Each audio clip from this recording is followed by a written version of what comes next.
All right, chapter 4, we're going to learn about numbers, how to use numbers. Um, we're also going to learn the math for this course. There's a very simple concept where probably 95% of the math uses this concept in the class, and it's actually math that we learn um, when we're in grade school. It's not too hard. Like for example, I'll give you an example. Let's say you're traveling 60 miles an hour. How far will you travel in 2 hours? All right, and the answer is 120 miles. All right, you did a conversion in your head. You basically took the 60 times 2. That's the type of math that's in this class. It's conversions. All right, you have a given quantity, you have a conversion, either multiply or divide, and you get the answer. That's basically what you're going to do. Now, you might not know exactly what you did in your head, um, so I'm going to kind of show you the process or the operation that goes with that so that um, you can figure out the chemistry problems. But first, we're going to talk about numbers. And people always ask when they do a calculation, how many numbers off of my calculator am I supposed to use? Let's say you get some number 3.71268525913. Do you write the whole thing? Well, no, you don't write the whole thing. Well, what do you write? Do you just write the 3 or the 3.7 or 3.72? Like, how far do you go? That's kind of what the other part of this chapter is. Okay, so we're going to first talk about units. Okay, we use the metric system. There are two systems. There's the English system and the metric system. Pretty much our country is the only country that uses the English system, and it was developed by England. Even England doesn't even use the English system anymore. So it's a little weird that we still use it, but pretty much every other country uses the metric system. We'll talk a little bit about scientific notation. That's something that you should already know how to do in coming to the class. Significant figures is the one where we'll talk about um, where you decide how many numbers you're supposed to report when you um, report a number. And then we'll talk about unit conversion. Section 4.5, you can read in your book about the success in this class. They kind of go over the best strategies to do things, but you know what? I'll basically tell you, come to class, watch the videos, take notes, ask questions, study, do problems. I basically saved you about 15 minutes of time of reading that. That's what you need to do to be successful. Okay? All right. So let's start with 4.1 and we'll talk about units. All right. Um, Scientists wanted to standardize the units throughout the world when they report scientific discoveries or papers. What was happening over probably about 150 years ago is different countries were publishing papers, but everyone's units were different. Things weren't standardized. So someone from China would read a paper from America and they would have no idea what they're talking about because they don't use a foot or a pound or one of the English units. So they didn't know what they're even talking about. So they had this meeting where they all got together. It's called IUPAC, um, the International Union of Pure and Applied Chemistry, and all the scientists from around the world got together, late 1800s, to standardize everything. Okay, what are we going to use for the metric system? How are we going to name things? And all branches of science got together and did this. And I think they had another meeting that they updated some of this in the mid 1900s. I don't remember for sure. But they decided the metric system because the metric system is based off of the speed of light. The English system, I don't know if you know this, but the English system was based off of the King of England. Like a foot, 12 inches, that was the size of the king's foot. That's what we base our system off of. All right, a yard is approximately, I think, 36 inches. That was the size of the King of England's waist. Okay, that was a yard, or it was like the length of his arm. I can't remember. So it's things so outrageous, and that's what we use as our measurement, which is not very scientific. It should be completely banned. All right, we need to switch to the metric system, but I highly doubt we ever will. But all the other countries do the metric system. It's based off the speed of light. It's much more scientific. So we have to learn the metric system. And they're called SI units because they're more scientific, mostly because of the temperature scale is in Kelvin. No country uses Kelvin as their temperature scale. They use Celsius, which we'll also use. We will not use Fahrenheit. Fahrenheit is an English way of talking about temperature. We'll use Celsius and Kelvin. All right, but mass is in the gram or kilogram. Length is a meter, all right, or a centimeter. Um, um, Time is in seconds. Volume's not here, but volume is in a milliliter. Okay, and 1 milliliter is equal to 1 cubic centimeter. All right, if you take a cube, all right, that's 1 centimeter by 1 centimeter by 1 centimeter. All right, 1 centimeter by 1, you get 1 centimeter times 1 centimeter times 1 centimeter equals 1 centimeter cubed. A cubic centimeter is the same as a milliliter, right? The volume, which this is probably actual real life size of a milliliter, approximately a milliliter. Okay. You might have heard of a cc, like, if you watch any of the hospital shows, I need like 5 cc's of saline or something. Well, a cc stands for a cubic centimeter. So if they say I need 10 cc's, they're actually saying I need 10 milliliters of something. So that term cc stands for cubic centimeter. If you work on engines, your engine might be 300 cc's. All right, that's implying that that's the volume inside of the cylinders of the engine. All right, it's cubic centimeters. This term cc is just a cubic centimeter, which is a milliliter, and that's what volume is based off of, not off of the quart or the liter or the gallon or something like that.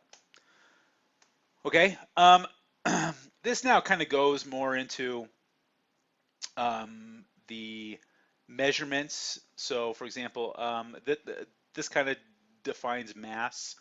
We've already found mass. It's a measured amount of matter. It's the measured amount of matter inside of an object. All right, so they talk about the difference between gravity and weight. So we've already talked about this, but pretty much we go off of the kilogram, which is exactly 1,000 grams. That's the metric system is based off of these kilo and centis. We're going to go over those. Those are things that you have to memorize for this course. That's the one thing that I make you memorize is knowing the difference between a centi and a kilo and a milli and a tera, like a terabyte. All right, those are things that we will talk about, and you have to know those.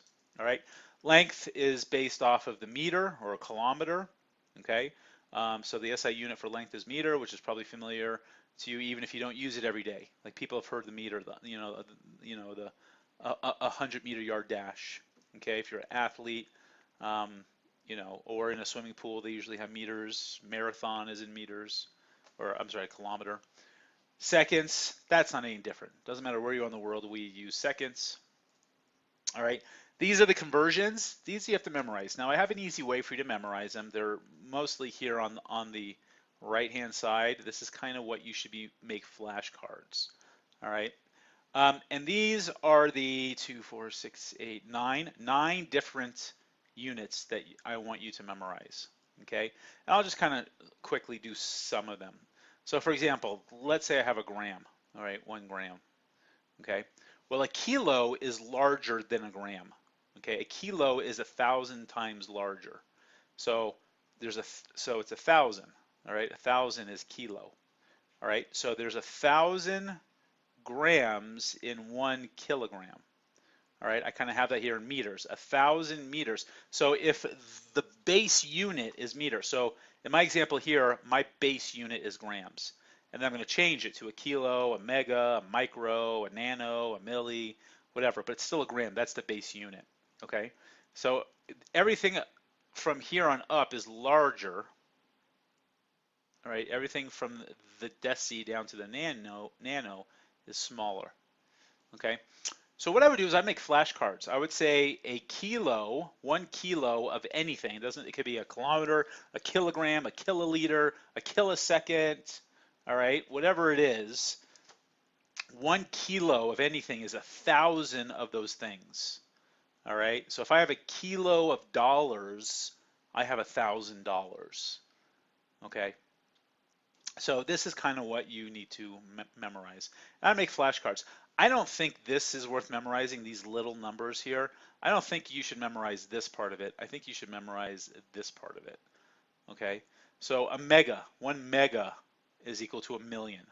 All right, so 1 million grams is equal to a megagram. All right, 1 giga, whatever it is, a gigabyte is equal to a billion. All right, and 1 tera, now computers are in terabytes. We have a trillion. Okay, so I would memorize these. So 1 teragram, 1 tera whatever, 1 terasecond is a billion seconds. I'm sorry, a trillion seconds.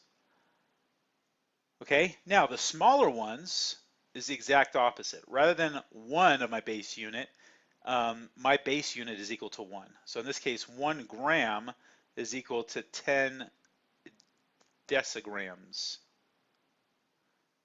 1 gram is equal to 10 grams. So here, 1 liter is equal to 10 deciliters. Right? 1 gram is equal to 100 centigrams.